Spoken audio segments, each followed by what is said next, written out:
সালটা বোধহয় 2008 কি এরকম। তখন আমি নিজেও স্টুডেন্ট, মানে এগুলো সবই স্যারেদের থেকে শোনা কথা। তো আমাদেরই একটি স্টুডেন্ট, তখন অ্যাকচুয়ালি আমাদের বাঁকুড়াতে তেমন কোনো সেন্টার ছিল না, একটা টেস্ট সেন্টার মতন ছিল, বাট দুর্গাপুরে আমাদের সেন্টার ছিল।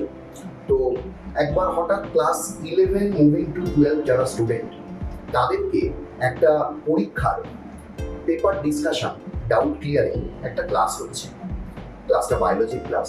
আমাদের একজন খুব সিনিয়র টিচার সেই ক্লাসটা নিতে যান, এবং বাঁকুড়া থেকে একটি ছেলে, নাম অমিত মণ্ডল, সেই ক্লাসটা করতে আসে, এবং ক্লাসটা করে ওর খুবই ভালো লাগে।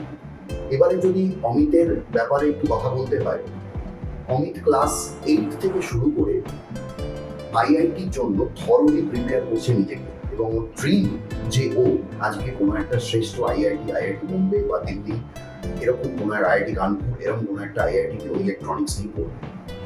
তো হঠাৎ করে সেই দিন ক্লাসটা করার পরে অমিত বাড়িতে গিয়ে বলে,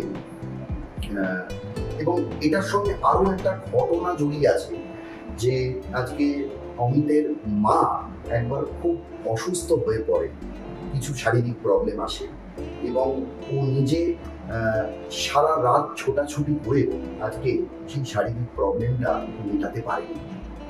তো খুবই একটা পেইনফুল সিচুয়েশন থেকে আজকে অমিতের মনে আস্তে আস্তে একটা জিনিসের তাগিদ সৃষ্টি হয়, যে আমি তাহলে যদি নিজের বাড়ির লোককে যদি ঠিক মতো করে না দেখাশোনা করতে পারি, তাহলে সেই পড়াশোনা আমার দাম কম। এই ক্লাসটার সঙ্গে এটার রিলেশন আস্তে আস্তে ঐক্যবদ্ধভাবে জড়িয়ে ওঠে।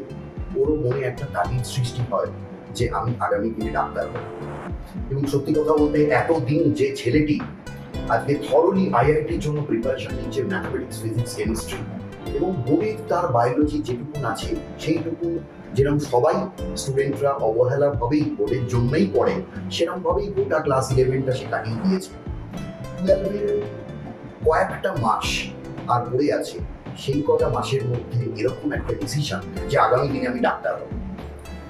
এবং আমরা অমিতের এই ডিসিশনটাকে সম্মান জানিয়ে আমাদের এখান থেকে ওই যে সিনিয়র বায়োলজি টিচার আজকে সেই ডাউট ক্লিয়ারিং উপস্থিত ছিল তিনি, এবং আরেকজনও আমাদের খুব সিনিয়র কেমিস্ট্রি টিচার, শুধুমাত্র অমিতের জন্যে বাঁকুড়ায় একটা জায়গায় অমিতকে ক্লাস করাতে যায় 1-to-1 লেভেলে।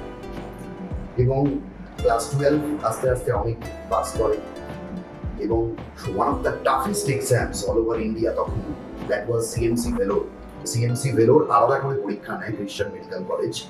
টোটাল 31টা seat all over India, 31 seats, out of that 27 seats are reserved for Christians, only 4খানা seat general all over India.